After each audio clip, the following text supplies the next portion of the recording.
Je n'ai jamais aimé les lundis, mais celui-ci avait la lourdeur d'un ciel d'orage. À l'atelier, l'odeur de café brûlé se mêlait à celle des câbles neufs et de la poussière de plâtre. Les néons grésillaient au-dessus des établis, et la radio du gardien répétait les titres du week-end avec une insistance mécanique. J'ai posé ma caisse à outils près du tableau blanc, ouvert mon carnet, et tenté de faire mine de m'intéresser au bon de commande. Une routine huilée, presque rassurante.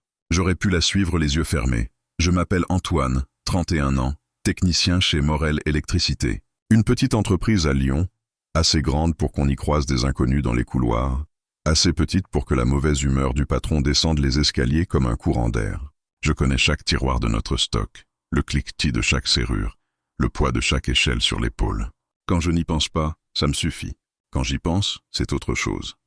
À 9h moins 5, la porte du couloir s'est ouverte, et j'ai su que la journée venait de changer de nature. Le pas de M. Morel, sec, régulier, sans hésitation, claqué sur le lino. On aurait dit un métronome fâché. Il a traversé l'atelier sans un bonjour, droit vers son bureau, puis s'est arrêté net. Son regard accroche le mien comme une pince à sertir. Antoine, dans mon bureau. Pas de s'il te plaît. Pas besoin. J'ai refermé mon carnet, essuyé mes mains sur mon pantalon, et je l'ai suivi. Le bureau de M. Morel est un rectangle dénué de douceur. Un bureau massif, une armoire où les classeurs s'alignent au garde-à-vous, une horloge silencieuse qui ressemble à une caméra. Il s'est assis, a pris un stylo, l'a reposé, m'a regardé encore. Une faveur, a-t-il dit. Personnel. Je n'ai pas bougé d'un centimètre. C'est le genre d'homme pour qui un mouvement de tête vaut une dissertation. Ma femme a un rendez-vous chez sa couturière, puis doit rentrer. Sa voiture est au garage. Je suis pris toute la matinée. Tu vas la chercher et tu la ramènes. Il a énoncé cela comme on égrène une liste de courses. Discret, efficace, à l'heure. J'ai senti une hésitation. Pas l'envie de refuser. Juste le besoin de comprendre si c'était vraiment moi qui l'avais choisi ou la première silhouette à portée de voix. Bien sûr, monsieur, ai-je répondu. À la place du cerveau, la politesse. Il m'a tendu un petit carton avec une adresse griffonnée, une heure et un nom, Élise. Son écriture, droite et inclinée, semblait souder les lettres entre elles. 10h20 précise, rue Sainte-Catherine. Elle t'attendra. Tu la déposes à la maison. Tu reviens ensuite directement. Il n'a pas demandé si j'avais des chantiers, si je comptais manger, si j'étais disponible. J'ai dit, d'accord. Une seconde fois, comme on tourne un disjoncteur. Il a hoché la tête, signe que la conversation était close. En sortant, je me suis surpris à retenir ma respiration. Ce bureau a le talent d'aspirer l'oxygène. Dans l'atelier, les regards se sont relevés. Paul m'a lancé. Il t'a remonté les bretelles. J'ai haussé les épaules. Une course. Il a souri d'un air compatissant. Chez nous, une course veut dire un service qu'on ne discute pas. J'ai pris la Clio de service, celle dont le siège conducteur s'affaisse sur la gauche, et j'ai vérifié 2 fois l'adresse. Le ciel avait une couleur de papier carbone. Il menaçait sans convaincre. J'ai roulé doucement jusqu'au centre, glissant entre les bus et les cyclistes. À mesure que j'approchais, l'idée que j'allais me présenter au nom de M. Morel chez sa femme me donnait l'impression de traverser une frontière invisible. Les marquages au sol devenaient soudain des formalités, les feux, des barrières douanières. Rue Sainte-Catherine, j'ai trouvé une place miraculeuse au bout de la rue. J'ai coupé le moteur, réglé l'heure sur ma montre, 10h18. Puis j'ai attendu 2 minutes, juste pour ne pas paraître en embuscade. À 10h20, j'ai marché jusqu'à la porte vitrée où un petit brassard doré indiquait « Atelier Louise, retouche and création ». J'ai levé la main pour sonner, mais la poignée s'est abaissée de l'intérieur. Elle est apparue comme on sort d'une photographie. Un manteau sable, un foulard discret, les cheveux relevés avec cette négligence étudiée qui donne l'air de ne pas y penser, le regard clair mais fatigué à la façon des gens qui dorment mal depuis longtemps. Elle m'a considéré une seconde, ni méprisante ni surprise. « Antoine, c'est ça ?» Sa voix était un peu rauque, peut-être à cause du froid. « Oui, madame. »« Monsieur Morel m'envoie. » Un sourire a traversé son visage. Pas vraiment pour moi, pas vraiment pour la situation. Un sourire de politesse qu'on s'impose comme un manteau. « Merci. » Elle a jeté un regard derrière elle. Un instant. Elle est ressortie avec une housse où pendait une robe et un sac en tissu. Je me suis avancé. « Je peux ?» Elle m'a laissé prendre la housse, puis a glissé le sac sur son épaule. Dans le reflet de la vitrine, je nous ai vus. Un technicien en pare-câble marine et une femme qui avait l'air d'attendre quelque chose. Pas une voiture, pas une journée. Autre chose. La Clio nous attendait. J'ai ouvert la porte passager. Elle a pris place, avec ce soin des personnes qui ne veulent pas froisser plus que leurs vêtements. Je me suis installé côté conducteur, ai tourné la clé et nous avons démarré. Les premières rues se sont écoulées dans un silence exact, ni confortable ni hostile, un silence de salle d'attente où chacun choisit ses mots avant de parler. Je sentais son parfum, juste assez pour le remarquer, trop discret pour le décrire. À un feu rouge, elle a posé la question qui vous fait toujours paraître idiot si vous répondez trop vite. Vous travaillez depuis longtemps avec. Mon mari? J'ai regardé le feu, j'ai répondu au jaune au lieu du vert. Ça fait 4 ans et demi. 4 ans et demi, a-t-elle répété. C'est beaucoup dans une petite entreprise. Stable. Ai-je dit, le mot m'a échappé comme une pièce qu'on n'essaye même pas de rattraper. Elle a esquissé un signe de tête, les yeux sur la vitre. Les immeubles se succédaient, alignés comme des dossiers sur une étagère. Nous avons tourné le long de la Saône. L'eau était d'un gris lisse, presque solide. Vous aimez ce que vous faites? Sa voix n'avait pas le ton curieux des gens qui vous évaluent, plutôt celui des gens qui cherchent à s'occuper d'un silence. J'ai hésité, puis j'ai dit la vérité, celle qu'on dit quand on est trop fatigué pour arranger. J'aime bien réparer ce qui ne marche pas, ça me va. Je me suis surpris à ajouter, j'aime quand les choses s'allument. Quand ça clique. Elle a souri vraiment cette fois, juste un peu. Moi aussi. Elle a laissé passer 2 rues. Quand quelque chose finit par s'allumer, je n'ai pas su quoi répondre. On n'est pas collègues, on n'est pas amis, on n'est pas des inconnus tout à fait. Juste 2 personnes réunies par le calendrier de quelqu'un d'autre. Alors j'ai laissé le clignotant parler pour moi. Devant leur maison, une façade claire, un portail noir sans prétention. J'ai coupé le moteur. Elle est restée assise quelques secondes. De près, je voyais une micro-cicatrice au-dessus de sa lèvre, une de celles qui racontent un vélo de l'enfance ou un verre trop pressé. « Merci Antoine », a-t-elle dit en prenant la housse. C'est rare. Quelqu'un qui dit encore « oui » sans discuter. Je n'ai pas su quoi faire de ce compliment, alors j'ai fait ce que je sais faire. J'ai ouvert le coffre, j'ai pris le sac, je l'ai suivi jusqu'au perron. Elle a sorti un trousseau, les clés ont tinté. Avant d'ouvrir, elle s'est tournée vers moi. Ça ne vous dérange pas si je mentionne que vous avez été ponctuel? La question m'a pris de biais. Non, madame. Elle a ouvert. L'odeur d'un intérieur bien tenu a effleuré l'air froid. Elle m'a repris le sac avec un merci de la tête. Bonne journée, Antoine. Sur le chemin du retour, je me suis repassé la scène. Pas pour trouver un sens caché, juste pour remplir les kilomètres. J'ai pensé au mot stable qui m'était échappé, à son « moi aussi », qui avait l'air de s'adresser à autre chose qu'à un interrupteur. J'ai pensé à M. Morel, à la façon dont il dit discret, comme on dit respire. À l'atelier, Paul m'a lancé un « alors », plein d'attente. J'ai déposé les clés sur le crochet, j'ai répondu « Uras ». Rien à signaler. Il a levé les yeux, a haussé les sourcils comme pour dire « tu parles ». Puis il a replongé dans ses fiches. J'ai rouvert mon carnet, repris la liste des prises à remplacer sur le chantier de la rue Baraban.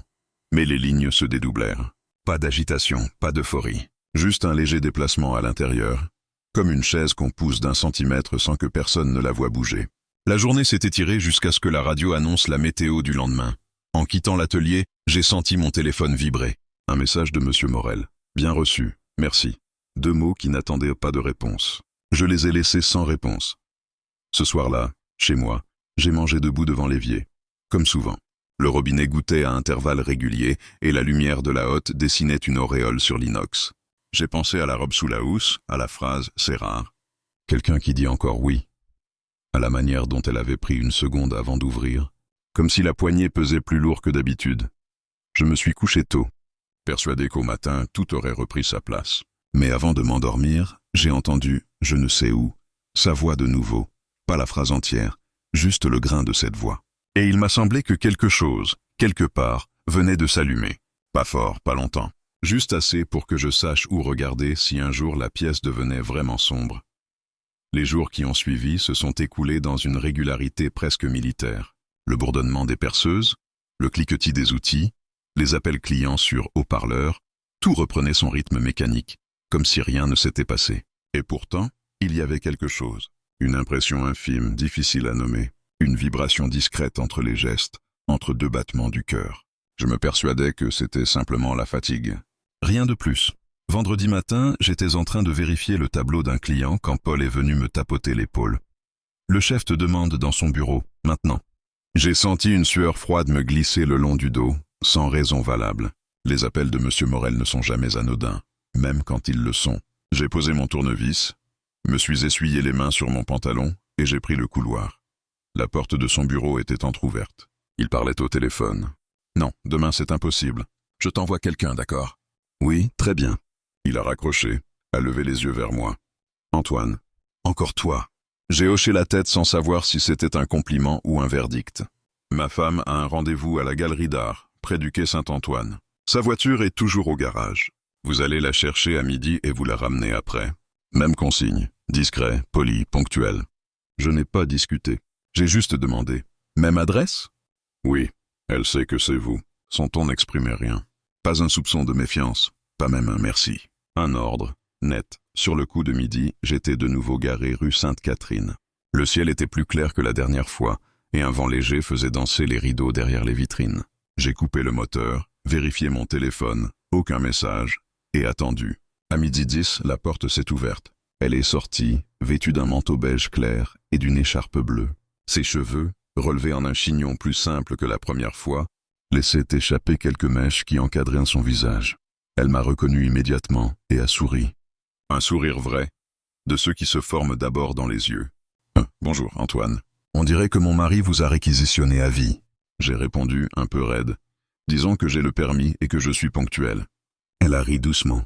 Ce rire-là avait quelque chose d'inattendu, presque intime. Le trajet a commencé dans le même silence poli que la première fois, mais au bout de quelques rues, elle a rompu la glace.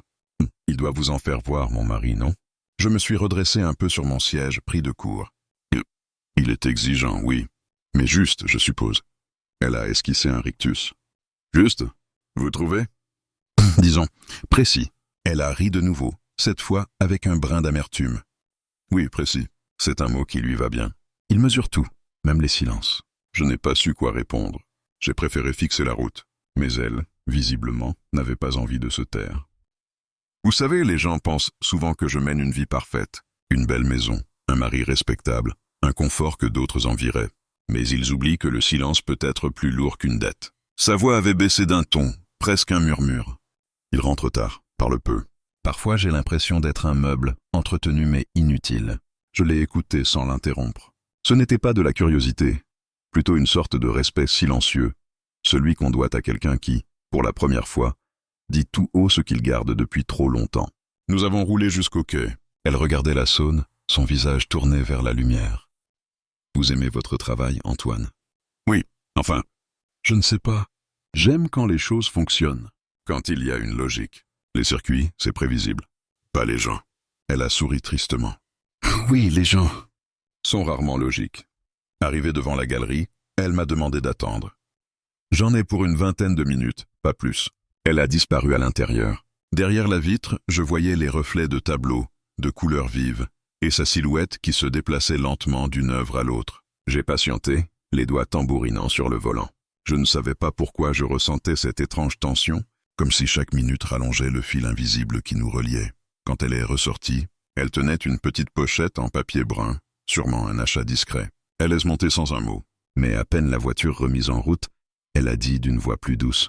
« Je suis désolé. Je parle trop, n'est-ce pas? » « Non, pas du tout. » Vous devez penser que je suis l'une de ces femmes riches qui s'ennuient et cherchent à se plaindre. Je pense que vous êtes humaine. Elle a tourné la tête vers moi, étonnée. Ses yeux se sont un peu adoucis. Le reste du trajet s'est déroulé plus calmement. Elle a demandé comment je passais mes week-ends, si j'avais de la famille en ville. Je lui ai parlé vaguement de mes parents partis vivre à la campagne, de mes soirées tranquilles devant des vieux films, de mes amis qu'on ne voit plus trop après 30 ans. Elle écoutait, vraiment. Arrivée devant la maison, elle a laissé passer un long silence avant d'ouvrir la portière. Puis, d'une voix à peine audible, elle a dit « Ne dites rien à votre chef. Il déteste qu'on parle de moi au bureau. » Elle m'a regardé avec une intensité qui m'a cloué sur place. Ce n'était pas une menace, c'était presque une supplique. J'ai hoché la tête. « Bien sûr, madame. D'Élise. »« Pardon ?» ?»« Appelez-moi Élise. Au moins quand il n'est pas là. » Elle a ouvert la portière, s'est levée et m'a lancé un dernier sourire avant de disparaître derrière le portail noir. Je suis resté quelques secondes immobile, les mains sur le volant. Les mots flottaient encore dans l'air, lourds de sous-entendus. « Ne dis rien à ton chef. En repartant, je me suis rendu compte que j'avais oublié d'allumer la radio. Le silence, dans la voiture, semblait plus présent qu'avant, comme s'il avait pris corps. Et tandis que je reprenais la route vers l'entreprise, une idée s'insinuait lentement en moi. Douce, dangereuse. Elle ne m'avait pas demandé cela par peur de son mari. Elle l'avait dit comme une promesse. Quand j'ai rendu les clés au garage, Paul m'a encore lancé une blague idiote. « Alors, elle est sympa, Madame Morel ?» J'ai simplement répondu « professionnel ». Il a éclaté de rire, ignorant que j'avais du mal à respirer. Ce soir-là, en rentrant chez moi, j'ai retrouvé le calme habituel de mon appartement, les murs blancs, la lumière jaune de la cuisine, le ronron du frigo, mais tout me semblait légèrement déplacé, comme si quelqu'un avait changé de place un objet important sans que je puisse dire lequel. J'ai préparé un dîner rapide, mais je n'ai rien goûté. Dans le silence, je revoyais son regard dans le rétroviseur, et cette phrase revenait, encore et encore, comme un écho. Ne dis rien à ton chef. Je ne savais pas encore que ces 5 mots allaient m'enfermer dans un secret dont je ne sortirais pas indemne. Le samedi suivant s'annonçait ordinaire. Un café noir, le bruit du voisin qui tombe trop tôt, et la lumière grise qui filtrait entre les volets. J'avais prévu de faire les courses, peut-être réparer la porte du balcon qui coinçait depuis des semaines. Rien d'extraordinaire. Mais à 9h47, mon téléphone a vibré sur la table, numéro inconnu. Pas de message au début, puis une notification. « Antoine, c'est Élise. Si vous êtes libre cet après-midi, j'aimerais vous remercier en personne. » J'ai lu la phrase plusieurs fois, comme si elle appartenait à un rêve qui n'aurait pas dû franchir le réveil. Élise. Pas Madame Morel. Pas la distance, pas la hiérarchie. Juste Élise. Mon premier réflexe fut la prudence. Refuser poliment, prétexter un engagement, couper court à tout ce qui pourrait mal tourner. Mais mes doigts sont restés immobiles au-dessus du clavier. Et puis, sans vraiment réfléchir, j'ai tapé « D'accord ». « À quelle heure ?» Sa réponse est arrivée presque aussitôt, vers 16h. Vous connaissez déjà le chemin. Je suis resté là, le téléphone dans la main, le cœur battant. Une part de moi voulait croire que ce n'était rien. Un simple café, un remerciement sincère, un geste sans conséquence. Mais au fond, je savais que ce n'était pas si simple. On ne convie pas le salarié de son mari un samedi après-midi, sans raison. Les heures ont défilé sans que je fasse grand-chose. À 16h moins 10, j'étais déjà dans la Clio, les mains moites sur le volant. En passant devant le miroir de l'entrée, j'ai remarqué que j'avais changé de chemise 3 fois. Ridicule. Devant la maison des Morel, j'ai hésité à me garer. Les volets du haut étaient fermés, le portail entrouvert. J'ai coupé le moteur, respiré profondément et avancé. J'ai sonné, elle a ouvert presque aussitôt. Pas de maquillage, pas de robe élégante. Un simple jean, un pull clair, les cheveux détachés. Elle paraissait différente. Plus vrai. « Bonjour Antoine », a-t-elle dit avec ce ton calme qui vous fait oublier la distance sociale. « Bonjour madame. » Enfin, Élise. Elle a souri. « Ah, parfait, entrez. » L'intérieur de la maison n'avait rien de tape à l'œil. Des murs blancs, quelques tableaux abstraits et une odeur de thé et de bois ciré. Elle m'a conduit jusqu'au salon. La lumière entrait doucement par les grandes baies vitrées donnant sur le jardin. « Vous prenez quelque chose ? Café et thé ? » Du café, merci. Elle est partie vers la cuisine. Pendant qu'elle préparait la cafetière, j'ai remarqué sur une étagère plusieurs cadres photos. Un mariage, des vacances à la mer, un chien, puis des espaces vides, comme si certaines images avaient été retirées. J'ai senti une étrange mélancolie dans cette pièce impeccable. Quand elle est revenue, elle tenait 2 tasses fumantes. Et au chameau, je me suis dit qu'un samedi après-midi, on pouvait faire une trêve du monde. Pas de patron, pas de travail. Juste 2 personnes qui prennent un café. « Ça vous va ?» J'ai hoché la tête. Bien sûr, elle s'est assise en face de moi. Le silence n'était pas gênant, juste suspendu. « Vous devez trouver ça étrange, » a-t-elle repris. « Que je vous invite comme ça ?»« Un peu, oui, mais je suppose que j'ai appris à ne pas trop poser de questions. » Elle a ri, un rire court, mais sincère. « Mon mari vous a bien dressé ?» Elle a pris une gorgée de café, puis son regard a glissé vers la fenêtre. « Je me sens seul, Antoine. Vous savez, parfois, on vit dans une maison pleine de choses, et pourtant, il n'y a aucun bruit qui compte. J'ai passé des années à attendre qu'il me parle, qu'il me regarde vraiment. Et maintenant, je crois que j'ai arrêté d'espérer. » Ces mots flottaient dans la pièce, fragiles mais lucides. Je n'ai rien répondu. Que pouvais-je dire? Elle a soupiré doucement, puis a repris. « Vous avez l'air tranquille. Simple, j'aime ça. Vous savez écouter, c'est rare. » Je me suis senti rougir sans raison. Mais je ne suis pas très bavard. Peut-être que ça aide. Elle a souri, ce sourire un peu triste qu'on garde pour les gens en qui on se confie malgré soi. La conversation a continué, d'abord légère, puis plus personnelle. Elle m'a raconté ses études d'art, abandonnées après son mariage. Son rêve de peindre à plein temps. Je lui ai parlé de mon enfance dans un petit village, de mes dimanches à bricoler avec mon père. Elle écoutait vraiment, sans feinte. Puis elle a posé la tasse, les doigts encore posés sur la porcelaine chaude.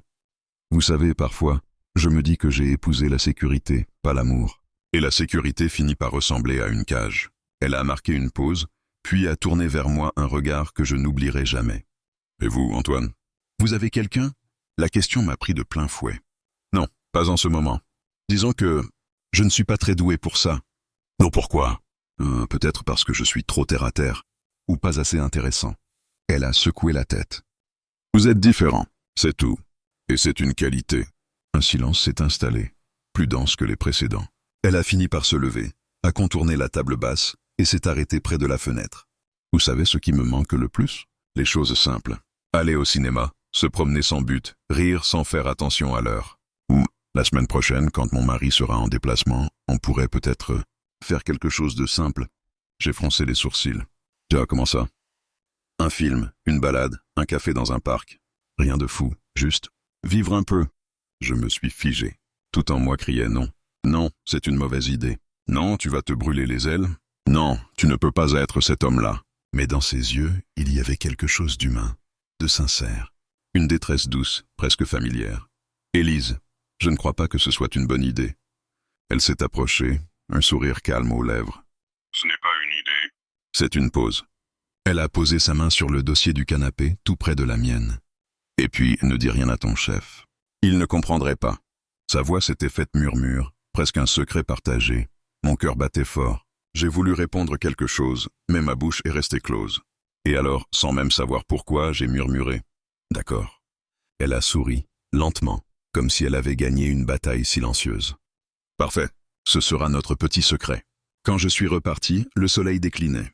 Les façades prenaient des teintes dorées. Je conduisais sans vraiment voir la route. Tout me semblait à la fois trop réel et irréel.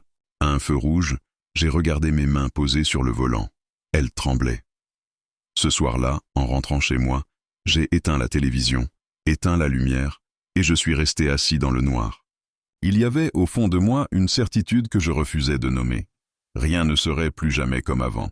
La semaine qui suivit me parut interminable. Les jours s'enchaînaient, lents, identiques, presque mécaniques, mais quelque chose en moi avait changé. J'exécutais les mêmes gestes, vérifier les câblages, signer les bons de livraison, répondre aux mails de M. Morel. Pourtant tout sonnait creux. J'attendais le vendredi sans oser l'admettre. Et chaque fois que mon téléphone vibrait, mon cœur s'arrêtait une fraction de seconde. Je ne savais pas si Élise allait me recontacter. Elle n'avait rien promis, rien confirmé. Juste un murmure. Ce sera notre petit secret. Mais ce genre de phrase ne s'oublie pas. Elle s'infiltre dans vos pensées comme une chanson qu'on n'a jamais vraiment apprise. Elle s'est tournée vers moi, un éclat dans le regard. Vendredi matin, 10h27, un message. Élise, le temps est parfait pour un film. 16h30 au cinéma Lumière. Ça vous va? J'ai lu et relu ces quelques mots, incapable de respirer. Moi, d'accord. À tout à l'heure. J'aurais pu effacer ce message, l'oublier, prétendre que je ne l'avais jamais vu. Mais non. À 16h, j'étais garé devant le cinéma, nerveux comme un adolescent en retard à son premier rendez-vous. Elle est arrivée 5 minutes plus tard. Un foulard noué autour du cou, des lunettes de soleil sur le nez. Rien d'extravagant, mais son allure attirait les regards. Elle m'a aperçu, a souri avec une légèreté déconcertante. « Vous êtes venu ?» J'avais dit oui. Et vous tenez vos promesses, c'est rare. Le film était un drame romantique banal. J'aurais été incapable d'en raconter le résumé. Ce que je retiens, c'est le silence entre nous dans la salle sombre, le froissement de son manteau lorsqu'elle a croisé les jambes, le léger parfum de jasmin qui flottait dans l'air. À un moment, nos mains se sont effleurées sur la coudoir. Je n'ai pas bougé. Elle non plus. À la sortie, le soleil déclinait. La lumière dorée du soir baignait la rue, et le vent portait une odeur de pain chaud venant d'une boulangerie voisine. « Vous avez faim ?» a-t-elle demandé. « Un peu. »« Ah, parfait. Marchons un peu. » Nous avons remonté la rue, puis traversé un petit parc où des enfants jouaient encore. Elle semblait légère, presque joyeuse. Rien à voir avec la femme mélancolique de la dernière fois. Vous voyez, rien de dramatique, juste une promenade entre deux personnes normales. J'ai ri doucement. Vous dites ça comme si vous aviez besoin de vous en convaincre. Elle a tourné vers moi un regard à la fois amusé et triste. Oh, peut-être que c'est le cas. Nous nous sommes assis sur un banc. Le vent faisait danser les feuilles au-dessus de nous. Pendant un long moment, aucun de nous n'a parlé. Puis elle a soufflé. Vous croyez aux secondes chances, Antoine? Je suppose. En électricité, quand un courant saute, on peut toujours refaire le circuit. Elle a souri, mais ses yeux sont restés sérieux. Et dans la vie, quand on s'est trompé de route, on peut tout recommencer. Peut-être pas tout, mais on peut changer de direction. Elle a détourné le regard vers les enfants qui jouaient plus loin. J'aimerais changer de direction. Juste un instant. Ses doigts se sont posés sur le banc, tout près des miens. J'ai senti la chaleur de sa peau. Mon instinct me criait de me lever, de partir avant qu'il ne soit trop tard. Mais mes mains ne bougeaient pas. Elle a murmuré. « Vous me faites du bien, Antoine. Vous ne jugez pas. Vous écoutez. Ça me manque. » Ces mots vibraient dans l'air comme une confession. J'ai voulu répondre, dire quelque chose de rationnel, mais ma gorge était sèche. Alors elle a pris doucement ma main. Pas un geste brusque, juste une caresse du bout des doigts. « Vous tremblez » a-t-elle soufflé. « Je sais. Vous avez peur ?»« Oui. »« Moi aussi. » Puis elle a serré ma main dans la sienne. Un geste simple, presque innocent, mais qui contenait plus de sens qu'un baiser. Nous sommes restés ainsi un long moment, jusqu'à ce que le soleil se cache derrière les arbres. Quand nous avons repris la marche, elle m'a conduit vers un endroit surélevé du parc, un promontoire d'où l'on voyait la ville s'étendre à perte de vue. Les lumières commençaient à scintiller au loin. Elle s'est assise sur un muret, les genoux repliés, son regard perdu dans le vide. J'ai toujours aimé cet endroit. On dirait que tout est possible, même quand ce ne l'est pas. Je me suis assis à côté d'elle. Le vent frais m'a ramené à la réalité, mais à cet instant, la réalité ne pesait plus rien. Elle s'est tournée vers moi. Son visage était si près que je pouvais voir la fine cicatrice au-dessus de sa lèvre, celle que j'avais déjà remarquée. « Merci d'être venu », a-t-elle dit. « Merci de m'avoir invité. Vous savez, je ne devrais pas faire ça. » Moi non plus. Nos yeux se sont croisés, et le monde autour a cessé de bouger. Le baiser est venu sans prévenir, pas passionné, pas précipité, doux, lent. Le genre de baiser qu'on ne s'autorise qu'une fois, quand le cœur décide de trahir la raison. Je n'ai pas réfléchi, je n'ai pas résisté. Quand elle s'est reculée, son regard cherchait le mien. « Pardon » a-t-elle murmuré. « Pourquoi ?»« Oh, pour ce que je viens de commencer. Sur le chemin du retour, nous avons peu parlé. Devant la maison, elle m'a simplement dit « Merci pour cette journée. » Et « Ne dis rien à ton chef. » Ce fut la première fois qu'elle prononça ces mots après un baiser, et la dernière fois que je pus croire qu'ils ne signifiaient rien. Je suis rentré chez moi le cœur tambourinant, incapable de penser à autre chose. Je savais que j'avais franchi la ligne, que plus rien ne serait simple désormais. Mais une partie de moi, la plus dangereuse, s'en réjouissait. Ce soir-là, en m'endormant, je revis la scène encore et encore. Le vent, la lumière du soir, son souffle sur mes lèvres, et je compris que ce n'était pas seulement un secret que je gardais désormais, c'était une dépendance. Les jours suivants furent un enchaînement de nuits blanches et de matinées trop longues. Je me levais tôt, plus par nervosité que par discipline. Le miroir me renvoyait le visage d'un homme que je reconnaissais à peine. Les traits tirés, les cernes plus sombres. Mais surtout ce regard que je n'avais jamais eu auparavant, celui d'un homme qui cache quelque chose. Au bureau, tout semblait inchangé. Les mêmes odeurs de café tiède, les mêmes bruits de clavier, les mêmes plaisanteries sans importance. Et pourtant, je sentais la tension me coller à la peau, invisible mais brûlante. Chaque fois que la porte du bureau de M. Morel s'ouvrait, mon estomac se serrait. Chaque fois que son regard croisait le mien, j'avais l'impression qu'il pouvait tout lire en moi. Il n'a rien dit, pas un mot de trop. Mais ce silence-là, venant de lui, valait tous les interrogatoires du monde. Un lundi matin, alors que je réparais un tableau électrique, j'ai senti son ombre derrière moi. « Antoine, je me suis redressé si brusquement que ma tête a failli heurter la lampe. »« Oui, monsieur ?» Il a croisé les bras. « Vous avez vu ma femme dernièrement ?» La question était directe, tranchante. Je sentais le sang quitter mon visage. « Oui, enfin, non. Je veux dire, pour le rendez-vous de la semaine dernière. » Le cinéma, enfin. Le transport le jour où... Je m'enfonçais tout seul. Il a levé une main, m'arrêtant net. Et que, inutile d'en faire tout un récit. Il a marqué une pause, ses yeux froids ancrés dans les miens. J'espère que vous comprenez ce que j'attends de mes employés. Discrétion, professionnalisme, rien d'autre. J'ai hoché la tête, incapable d'articuler un mot. « Je veux bien. » Il s'est éloigné sans un mot de plus. Je suis resté immobile plusieurs secondes, le cœur battant dans ma gorge. Ce soir-là, je n'ai pas dormi. Je ne savais pas s'il se doutait de quelque chose ou s'il avait simplement voulu me tester. Mais une chose était claire. Le secret que je partageais avec Élise pesait désormais plus lourd qu'un mensonge. Le lendemain, mon téléphone a vibré. « Élise, il t'a parlé ?» J'ai tapé. « Oui, il se doute de quelque chose. » Sa réponse est arrivée aussitôt. « Ne dis rien à ton chef. Promets-le-moi. » Les mêmes mots, encore. Ce chuchotement revenu dans mon esprit, comme un ordre venu d'un autre monde. « Promis, ai-je répondu. Mais la promesse, cette fois, avait un goût amer. Les jours ont passé, et nous avons continué à nous voir, furtivement. Une heure volée dans un café en dehors de la ville. Une promenade discrète dans un parc. Un dîner improvisé dans mon petit appartement, rideaux tirés, lumière tamisée. Je me persuadais que personne ne pouvait le savoir. Et pourtant, chaque fois que je croisais le regard d'un collègue, j'avais peur qu'il ait deviné. Chaque fois que M. Morel me demandait un rapport, je cherchais une accusation cachée dans sa voix. Élise, elle, semblait étrangement calme. Elle riait parfois, retrouvant une légèreté que je ne lui connaissais pas. Mais quand je lui parlais de son mari, ses yeux se voilaient d'une ombre que je n'arrivais pas à percer. Un soir, elle est venue chez moi. C'était la première fois. Elle portait un manteau long, une écharpe sombre et une expression fatiguée. Quand elle a franchi le seuil, elle a soufflé comme quelqu'un qui se libère d'un poids invisible. Seulement le silence. Je lui ai tendu un verre de vin. « Oh, il devient suspicieux », a-t-elle dit d'une voix basse. « Tu crois qu'il sait ?» Jocelyne, il sent quand quelque chose lui échappe. C'est son don ou sa malédiction. Mais il ne me parle plus. Pas vraiment. Il s'enferme dans son travail. Il me regarde comme si j'étais une étrangère. Elle s'est assise sur le canapé, a retiré ses gants lentement. « Et toi, Antoine, tu as peur ?»« Tout a le temps. »« De lui ?»« Oui. Mais aussi de moi-même. De ce que je suis en train de faire. » Elle a posé sa main sur la mienne. « Alors ne pense pas. Vis, pour une fois. » Je l'ai regardée. Cette femme qui n'était plus la compagne d'un autre, mais un être seul, blessé, et terriblement vivant. Et j'ai compris qu'il n'y aurait pas de retour possible. Nous avons dîné ensemble, parlé peu, puis sans un mot, elle s'est levée, a traversé la pièce, et m'a embrassé. Un baiser long, sincère, différent du précédent.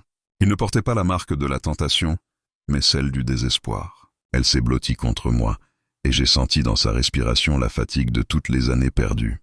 Cette nuit-là, elle n'est pas repartie. Le lendemain matin, quand je me suis réveillé, elle dormait encore, la tête posée sur mon épaule. La lumière du matin filtrait à travers les rideaux, douce et presque irréelle. Je me suis surpris à sourire avant que la réalité ne me rattrape. Ce que nous avions fait ne pouvait pas rester caché éternellement. Et si M. Morel l'apprenait? Je me suis levé sans bruit et enfilé ma chemise et suis resté quelques minutes à la regarder dormir. Elle paraissait apaisée, mais je savais que la tempête approchait. Une tempête dont je ne pourrais protéger personne. Sur la table, mon téléphone vibra. Un message du bureau. Monsieur Morel. Réunion à 9h. Présence obligatoire. Je me suis figé, le souffle coupé. J'ai regardé Élise encore endormie, inconsciente du danger qui se resserrait autour de nous. Et j'ai su que le mensonge venait de devenir ma seule arme. Je l'ai embrassée sur le front, doucement. Puis j'ai quitté l'appartement. Dans la rue, le froid me giflait le visage, mais à l'intérieur, j'étais en feu. Je marchais vite, comme si bouger pouvait m'éloigner de ma propre faute. Ce matin-là, pour la première fois, j'ai compris qu'un mensonge peut être plus lourd que la vérité. Parce qu'il ne tue pas d'un coup, il s'installe, lentement, et vous habite. La réunion ce matin-là n'avait rien d'inhabituel, et pourtant, je savais dès les premières secondes que quelque chose clochait. M. Morel était assis à sa place habituelle, droit comme un piquet, les mains croisées sur la table. Les autres techniciens bavardaient, feuilletaient leurs notes. Moi, je ne voyais que lui. Quand il a levé la tête, son regard m'a traversé comme un fil électrique sous tension. Aucune colère apparente, juste cette fixité glaciale qui précède les orages. Antoine, restez un instant après la réunion. 5 mots, un coup près. Les 20 minutes suivantes ont été un supplice silencieux. Je n'entendais plus les chiffres, ni les ordres. Seulement le battement précipité de mon cœur et le souvenir du corps d'Élise endormi quelques heures plus tôt. Quand la salle s'est vidée, il n'a rien dit tout de suite. Il a simplement refermé la porte, lentement. Puis, sans lever la voix, « Elle n'est pas rentrée hier soir. » J'ai ouvert la bouche, incapable d'émettre un son. Je parle de ma femme, bien sûr. Il marqua une pause, me scrutant. J'ai fouillé dans son téléphone. Je suis tombé sur des messages, de vous. Chaque mot frappait comme un marteau. Je vous ai fait confiance, Antoine. Vous étiez correct, silencieux. Je pensais que vous étiez de ceux qui connaissent leurs limites. Il se leva, s'approcha jusqu'à sentir mon souffle. J'aimerais entendre votre version. Je ne pouvais pas mentir plus longtemps. La vérité s'étranglait déjà dans ma gorge. Je ne voulais pas que ça arrive. Mais c'est arrivé. Ah, oui. Un silence lourd, étouffant. Sortez, dit-il enfin. Sa voix était calme, mais son regard vide, comme s'il venait d'effacer quelque chose en lui. Je suis sorti, chancelant, et l'air froid du couloir m'a giflé au visage. Le soir même, je suis rentré chez moi sans savoir quoi faire. La porte de mon appartement était entrebâillée. À l'intérieur, Élise m'attendait, assise sur le canapé. 2 valises posées à côté d'elle. Il sait, ai-je dit avant même qu'elle ne parle. Elle a hoché la tête. Je sais. Sa voix était calme, presque soulagée. Tu comptes faire quoi? Partir. Où? Aucune idée. Loin. Elle s'est levée, a pris mes mains dans les siennes. Je n'en peux plus, Antoine. Je n'en peux plus de vivre dans une maison où l'on ne m'entend pas. Je pensais que je pourrais encore réparer quelque chose, mais il n'y a plus rien à réparer. Ses yeux brillaient, mais aucune larme ne tombait. C'était une femme au bord du gouffre, mais décidée à sauter. Et moi? Ai-je murmuré. Elle m'a regardé avec une tendresse infinie. Towa, tu as été ma bouffée d'air, mais je ne peux pas t'entraîner dans ce vide. Je me suis senti défaillir. Tout ce que j'avais risqué, mon travail, ma réputation, ma vie tranquille, tout semblait soudain insignifiant. Reste, ai-je dit. On trouvera une solution. Elle a secoué la tête. Non. Si je reste, ce sera encore un mensonge. Et j'ai trop menti. Elle a pris ses valises, s'est dirigée vers la porte. Avant de sortir, elle s'est tournée vers moi. Merci Antoine, pour m'avoir rappelé ce que c'est de se sentir vivante. La porte s'est refermée doucement, sans fracas, mais ce son a résonné comme un coup de tonnerre. Les jours suivants furent flous. Monsieur Morel ne m'a pas renvoyé. Il n'en avait pas besoin. Je me suis présenté dans son bureau. J'ai déposé ma lettre de démission sur son bureau sans un mot. Il a levé les yeux, m'a observé un instant, puis a simplement dit « Je m'en doutais ». Je suis parti. Pas de poignée de main, pas de colère, rien. Juste 2 hommes qui savaient qu'ils avaient tout perdu, chacun à sa manière. Les semaines ont passé. L'hiver est arrivé, sec et lumineux. Je travaille maintenant pour une petite entreprise d'entretien à l'autre bout de la ville. Je dors mieux, presque. Mais parfois, en fermant les yeux, j'entends encore sa voix, ce murmure qui avait tout déclenché. « Ne dis rien à ton chef. » Et je me revois répondre, sans réfléchir, sans savoir que ce oui serait ma chute. D'accord. Depuis, j'ai compris une chose. Il suffit parfois d'un mot, d'un seul, pour que tout bascule. Et il n'y a pas de retour possible après ça.